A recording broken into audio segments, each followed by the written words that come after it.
Hello everyone, I hope you're all doing well. I'm back with another problem on frames. Okay, so let's get started.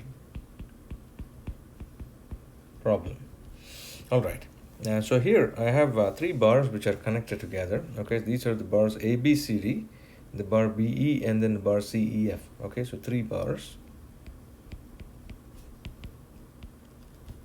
Okay, these are the bars A, B, C, D, then the bar B, E, and then the bar C, E, F. Okay, these are all pin connected. Okay, these three bars are pin connected.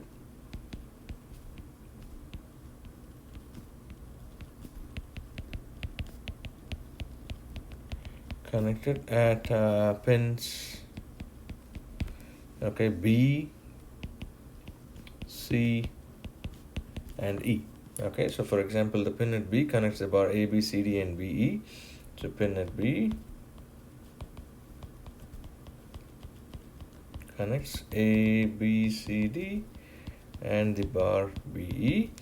And then likewise the pin at E, this connects the bar C, E, F, and the bar B, E.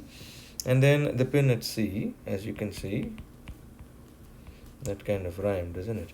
Pin at C, as you can see, connects the bar A, B, C, D, and the bar C, E, F.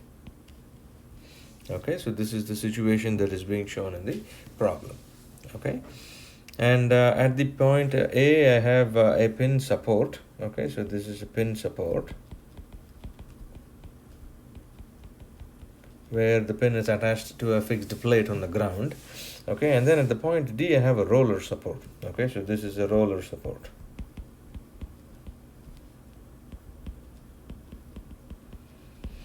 All right. And what are the things that we need to find out in this problem? Okay, and I'm going to write that down. So obtain all the support reactions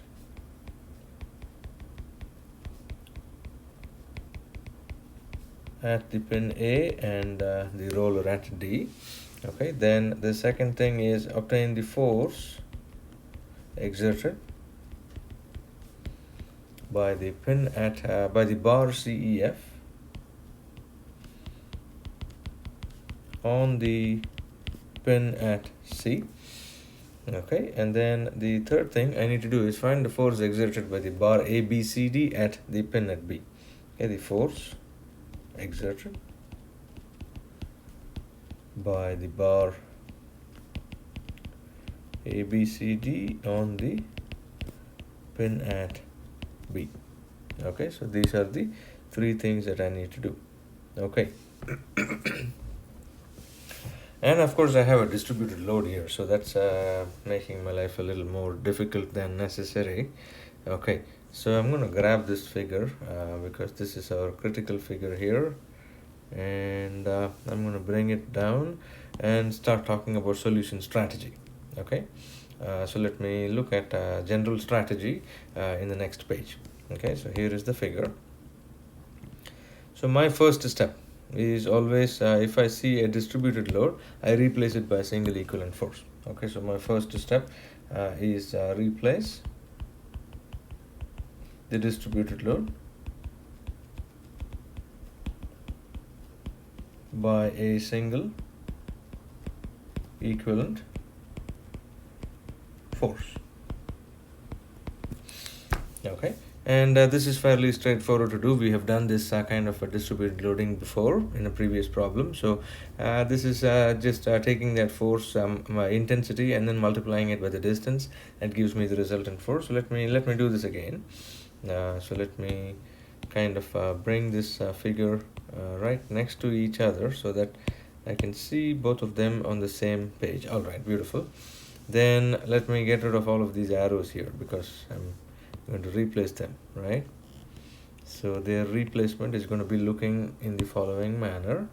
Okay, this is of course acting on the entirety of the bar, so one has to on that piece, as you can see from E to F. Okay, it's not acting necessarily on the entire bar. It's not spread over the entire bar. It is acting only over that little piece, as you can see there. I'm going to draw all of these by dotted lines, as you know by now. Okay, and then I'm going to replace this by a single equivalent force. Okay, that single equivalent force has to pass through the centroid, or the center of mass, or the geometric center of that particular distributed area. Okay, and so in this case I can call this as FR. Okay, and what is the value of FR here? FR is going to be 500 newtons per meter multiplied by distance that it is acting over, 2 meters. Okay, so which means that FR, 500 newtons per meter, and meter cancel off, so this is going to be 1000 newtons. Okay, and where does it act? It acts exactly halfway between the beginning and the end of the rectangular piece. Okay, so let's mark that as well. Okay, so that's gone, and if I draw the dimensions out, okay, so that's going to be halfway from here all the way to there. Okay, so almost done marking these things. Let's mark this in dotted lines. Okay, so this distance from here to there is 1 meter, and that is also 1 meter. What is the direction of FR? It's in the same direction as the load intensity. Okay, all right, so we have done this. So this is our next first step in the process. Okay, so we have replaced it by a single equivalent force, and that's the figure that I'm going to be working with from now on. Okay, so I'm going to grab this figure and then start looking at it very closely. Okay, so my next step, second step, look at the figure and then see how many support reactions do you have. Is it worthwhile drawing the free body diagram of the entire frame? That's the question you're asking. So question, should we draw the free body diagram of the entire frame? Well, first of all, is this a truss or a frame? Okay, I got to go back and then tell you that, right? Okay, let's just maybe very briefly look at this figure.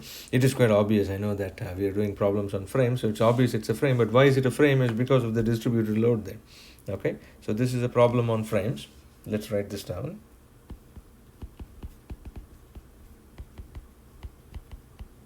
Problem on frames because of the distributed load, distributed external load that acts directly on the bar CEF. Okay, so this is the reason why it is a frame and it is not a truss. Okay, so with that out of the way, then I come back to my question here. Should I draw the free body diagram of the entire frame? What could be the answer? I look at the support reactions. 2 reactions at A roller reaction at D, so there are only total of 3 reactions at D. Okay, so 2 support reactions at A, 1 roller reaction at D, which means a total of 3 unknowns. Total of 3 unknowns, which is equal to the total number of equations of equilibrium, which means it's a good idea. Yes, we should draw the free body diagram of the entire frame. So yes, start by drawing the free body diagram of the entire frame.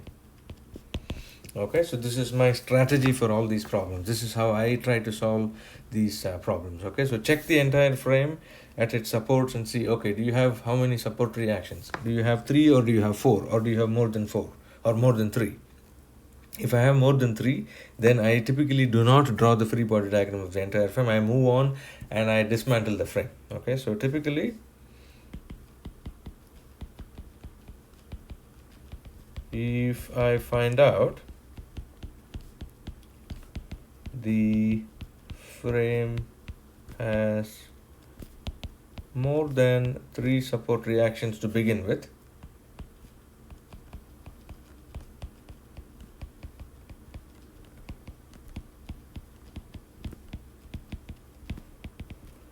I do not draw the free body diagram of the frame.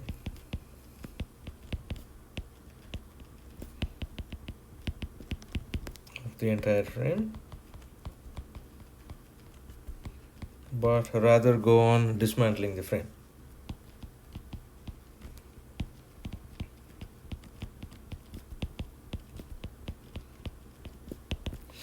Okay, so that's typically what I'm trying to say. But in this situation, I don't need to do that. Let me start off by drawing the free body diagram of the entire frame. And so here is the free body diagram for us. Okay, got my figure here. I can get rid of all of these guys down there. I can get rid of that creature down there and some other addendums as well. So this is going to be the pin reactions at A, AY and AX. Okay, AY, and I'm going to have an AX, and then I'm going to have a roller reaction. This is going to be in the horizontal direction because the roller in this case is allowing me to move up and down. Okay, so that's essentially what I'm trying to do. And then I have my typical rigid body equilibrium figure for the positive and negative directions. Okay, this is X, this is Y, this is a counterclockwise rotation. Okay, then all I do is I'll start off by summing forces in the Y direction because there is only one unknown there. Okay, so sum of forces in the Y direction is equal to 0. Okay, so positive Y direction being this way, I end up getting AY minus 1000 is equal to 0, so that AY is equal to 1000 newtons. Beautiful. Okay, then what do? I can do the sum of forces in X direction, but that's not very useful because I have two unknowns, so I sum moments. Let me sum moments about A. Then I'm summing moments about A and set them equal to 0. Okay, what are the moments about A? dx has a moment that is counterclockwise about the point A, so that's going to be 2.5 meters. So dx times 2.5. Then I'm going to have the other one, which is fr times the distance of 1 plus 1, which is 2, and it's going to produce a clockwise rotation about the point A. Okay, so this is going to be 1000 times the distance of 2, that's equal to 0. So this comes close to 800 newtons, so which means that dx is equal to 800 newtons. So we have already found out the support reactions, right? That's great news. We started this problem on a right footing. And forces in the X direction is equal to 0. If I do the summation of that, AX is equal to dx is equal to 800 newtons. All right, beautiful. So we're done with that. What do I do next? Okay, next is I dismantle the frame. So let me go back to my steps. So this was step 2. Step 1 was replace the distributed load by single equivalent force. Step 2, should we draw the free body diagram of the entire frame? Answer is yes or no. Answer we figured out is yes. Draw it. Find the support reactions. Third step is dismantle the frame. Okay, so the third step is dismantle the frame.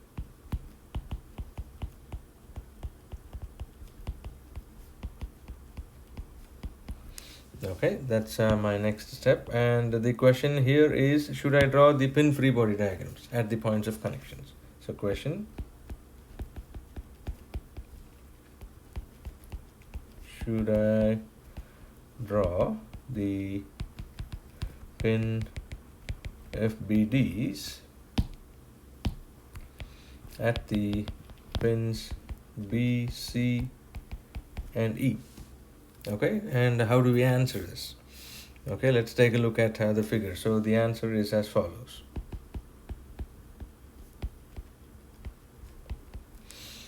Okay, let me bring my figure. Let me copy this creature from here.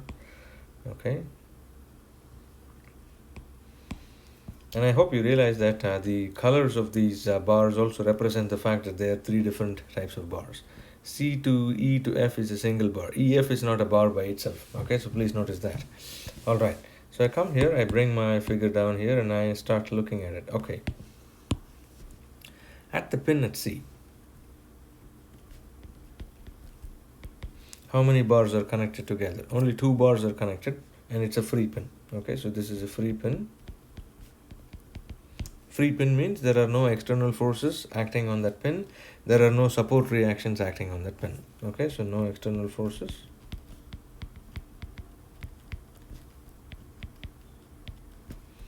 And no support.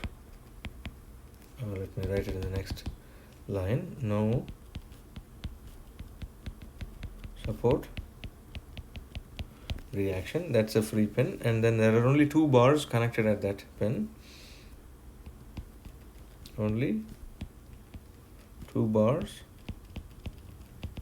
connected at pin C, which is the bar A, B, C, D, and then the bar C, E, F. Okay, so which obviously means, based on what we had discussed in the previous problem, I don't need the pin free body diagram here. So which means that do not need pin free body diagram at C. Okay, because there are only 2 things connected, which means the forces on these 2 bars are equal and opposite. Okay, that's exactly what I'm seeing. Then I go to the next pin at B. This is also a free pin. Okay, if it's a free pin, then you know that there are no external forces and no support reactions acting on that particular pin. Okay, that's exactly what it is. And what are the bars, number of bars connected? Once again, only 2 bars connected at that particular pin. At pin B. Okay, this is the bar BE, and then the bar AB, CD, which means I don't need the pin free body diagram at B either. Okay, do not need pin free body diagram at the pin B. Okay, that is great news. This is based on what we had discussed in the previous problem. If you have a free pin with only 2 bars connected together at that pin, then the force on those 2 bars will be equal and opposite. Okay, that's why I don't need the pin free body diagram. Then I go to the last one, which is the pin at E. Exact same situation. Okay, pin at E, I have the bar CEF and then the bar BE. It's a free pin as well. The force is not acting, the distributed load is acting on the bar EF and not on the pin. So that's something that you want to note. The distributed load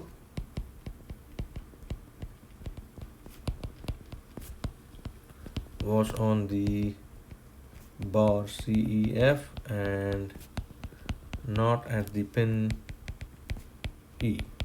Okay, so that's something that you want to note, and I think I had made it clear in my figure as well, right down here. If you look at that, I just made sure that it was slightly offset from the pin at E, just to ensure that it acts only on the bar CEF. We don't care much for that small distance where you have that separation between the intensity and the pin, but I just want to make sure. Okay, it's not acting on the pin at E, so the pin at E is still a free pin. Okay, so I come down here, finish this off. So at E, that's still a free pin, so I'm just going to grab a lot of these things and then copy them together. Okay, so copy them together, and then I also see that there are only 2 bars at that particular pin. Okay, I'm just getting a little lazy, but I hope you recognize that it's only for small parts of the problem I get lazy. Okay, so there are only 2 parts at the pin E, so that's BE and then CEF, as you know from the figure. So I don't need the pin free body diagram at E. All right, so this is great. So this means that the forces, so at each of these pins,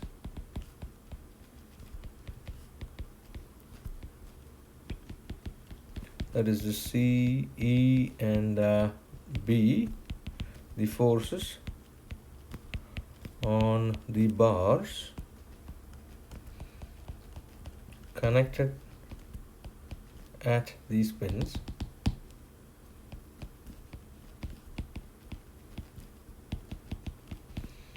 are equal and opposite.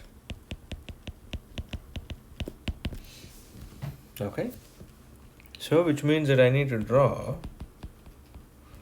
only the free body diagram of the bars A, B, C, D, C, E, F, and then B, E. Okay, so my life significantly got simpler. Okay, this is fantastic. I grab my figure from here, okay, so that I can dismantle this completely, break it up into pieces. Okay, so here is the figure. Okay, and I'm going to paste it down here so that I can start looking at each of them. Okay, so here is what I'm going to be doing. I'm going to copy that, and then I'm going to draw that free body diagram right down here. Okay, so this is going to be the free body diagram of the bar A, B, C, D. Of course, there was a pin at C and so on. So I'm going to copy those things and just draw them out here so that we know our point of connection. Okay, at these places. I think I need to put it down here. Okay, so there is one there, and then one more right down here. Okay, so those were the points at C and B. Okay, so this was C, and then this was at B. Okay, then I have the bar CEF, which I can grab out from here. I'm going to grab that. Okay, I don't need that 500 Newton meter, so I can get rid of that. This is not needed. I guess I shouldn't have marked that on the previous one either, so I don't need this because I've already taken care of it, right? Apologies for that. So this is not needed as such. I'm going to get the bar CEF now, okay, with your permission. Hopefully this captures all of it, and I'm going to draw the free body diagram of this bar. Beautiful. Okay, so that's CEF, and then I have this fellow BE, which is sitting down here. Okay, so I'm just going to copy that, and I'm going to bring that down here. Okay, so that's going to be BE, and paste it down here. All right, so I have all my figures combined together with the dimensions and all of that as well. So let me just bring it down here. Okay, now I have to start marking the forces. Oh, that's all I have to do. But here is where I get a little smart. Okay, I immediately recognize that the bar BE is a two-force member, because there are forces at the point B, forces at the point E. So I'm going to say that, okay, hey, this bar BE is in tension. I'm just going to assume it to be in tension. Okay, so this is BE, FBE. This is FBE. Okay, so BE is a two-force member.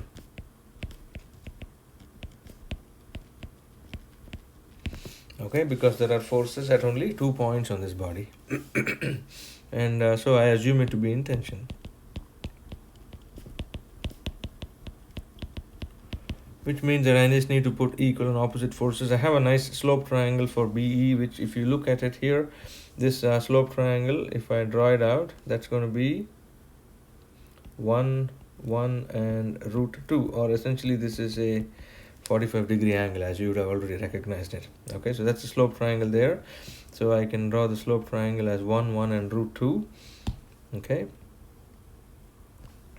equal distances on both. So this is 1, this is 1, this is root 2. So I can have an equal and opposite FBE back on the bar at E.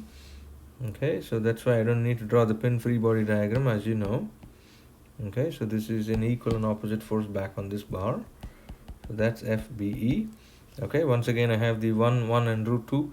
So I can write the components of BE. Let me do that here so that I can draw them directly on there. So there's going to be a component here. Okay, and I need to make sure this E is sitting here, and a component here. Okay, so this is FBE, which means these components will be FBE by root 2, and this is also FBE by square root of 2, and likewise on the other side as well. Let me very quickly draw it out. Okay, this is FBE by root 2, FBE by root 2. All right, I have all of that done.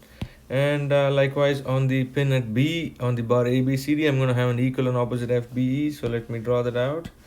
I need to take this guy and then say, okay, hey, this is the force FBE. Okay, equal and opposite to what I had on the bar BE at the point B. So this is also going to be, well, that doesn't look equal and opposite, but so let me make sure they are equal and opposite. Okay, okay, that's more like it. I need to adjust some of these things. Apologies for that. All right, beautiful. So this is going to be FBE back on this bar. Okay, so that's going to be equal and opposite. So I have the components in the directions that I have drawn them. Okay, so this is FBE by root 2, and then this guy is also FBE by root 2. Okay, and then the last one is the force on the pin at C. Now here is what I can do. I can either assume the direction on the bar ABCD and then draw equal and opposite forces on the bar CEF, or I can do the vice versa case. Okay, so if I assume it to be this way here, okay, if I assume that, okay, hey, this is the pin reaction CX, and I don't know, I'm going to assume it to be pointing vertically up. Who knows, right, what the direction is. So this is CY.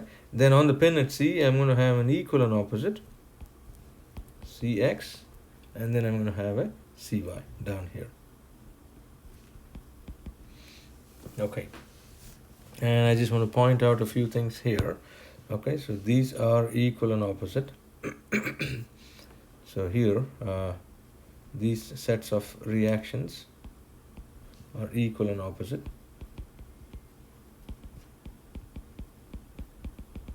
Okay, then these sets of forces, as you can see here, at the pin B, these sets of forces are equal and opposite.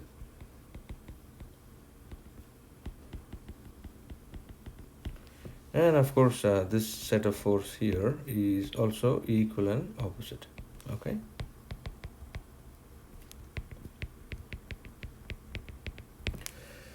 All right, so we have all these figures done. And the next question is, okay, which one should I analyze? Should I analyze the bar CEF? BE is done. Okay, we are done with BE because I know this is a two-force member, so we are done with that. I can either analyze the bar ABCD or the bar CEF. Both of them have only three unknowns, CX, CY, and FBE. So I'm going to do the bar CEF. Okay, so I'll just make a quick note here.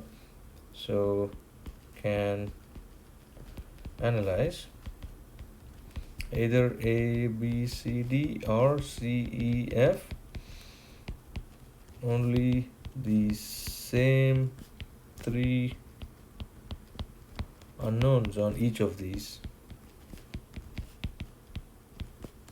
which is CX, CY and FBE.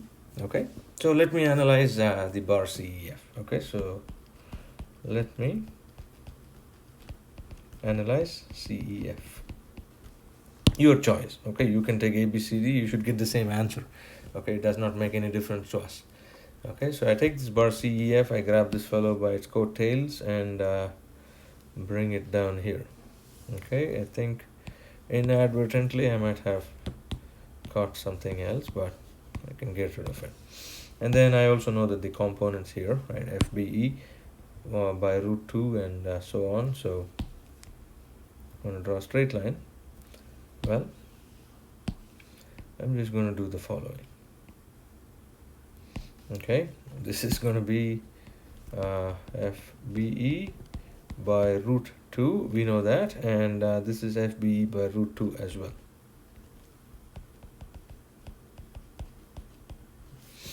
Okay, all right, now we're ready. What am I going to do here?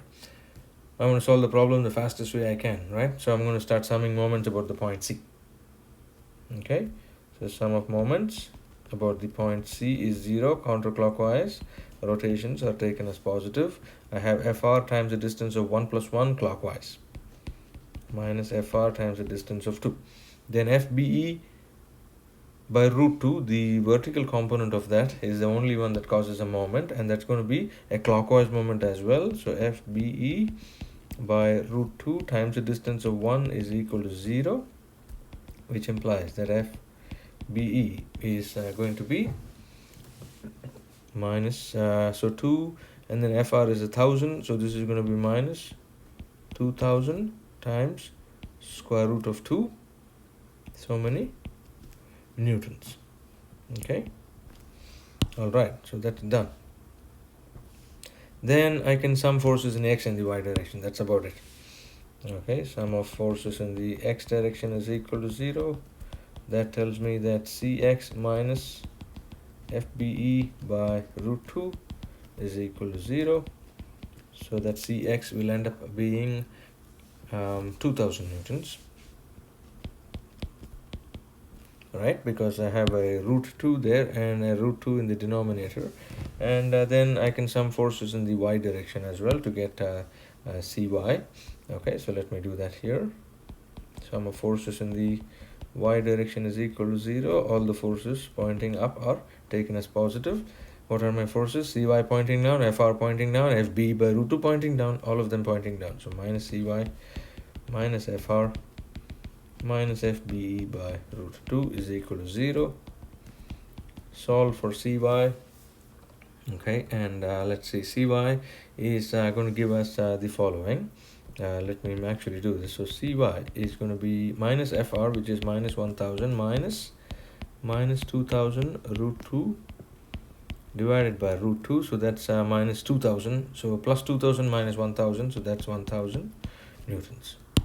Okay, and that's the end of the problem, and that's about it. Okay, and let me do the summary of this problem then.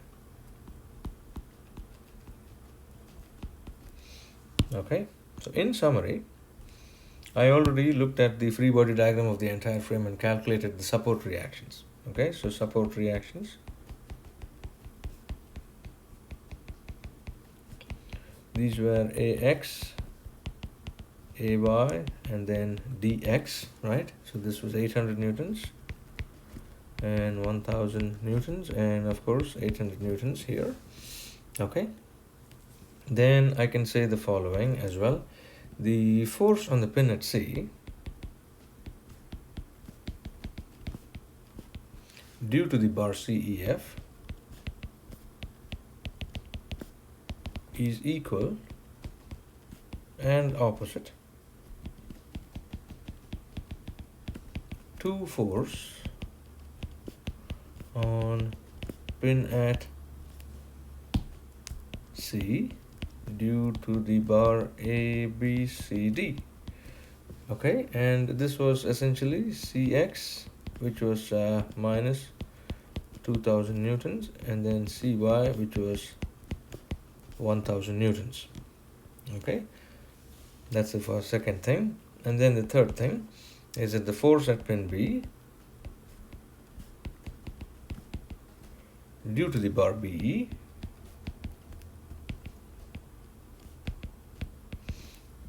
is equal and opposite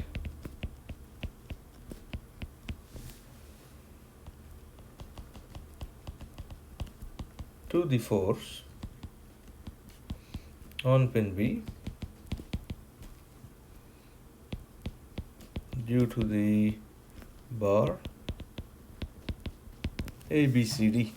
Okay, and this force is the force is a two force member, so this is FBE. This is a net force at that point, so that's going to be minus 2000 times root 2, so many newtons. Okay, so this is the basic idea here. And then lastly, the force at pin E due to bar BE is equal and opposite to the force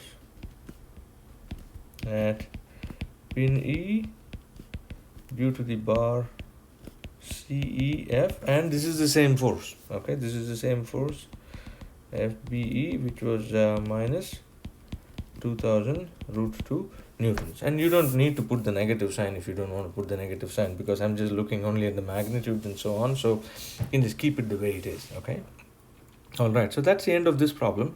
a very brief summary of what's going on. Okay, let me just go back from the top here. Okay, so here is the problem that you're given. I have three bars A, B, C, D, C, E, F, and B, E connected together. I need to find the support reactions at A and D, and I need to find the force exerted by the bar C, E, F on pin at C and by A, B, C, D on the pin at B. Okay, that's essentially what I have to find.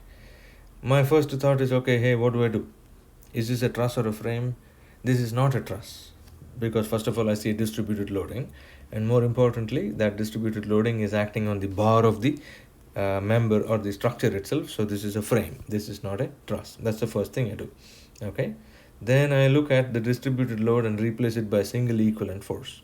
It's a rectangular load, so the force is the area under the distributed load. The direction of the force is the same as the load intensity. Where does it act? At the geometric center of the rectangle. So this is halfway from where the pin at E is, or where F is. Okay, so that's the first thing that we do. Then I check and see, okay, hey, can I draw the free body diagram of the entire frame? Will that do something useful for me? In this problem, I see that there is a pin at A and then there's a roller at D. Those are the only supports for this entire thing, which essentially tells me that, okay, hey, this is not such a bad idea. I have three reaction forces at A and D put together. I have three equations of equilibrium, so I can actually find out all my support reactions. So fantastic news. I draw the free body diagram of the entire frame, and then I find out the support reactions. Do I do this for every problem? That depends on the problem.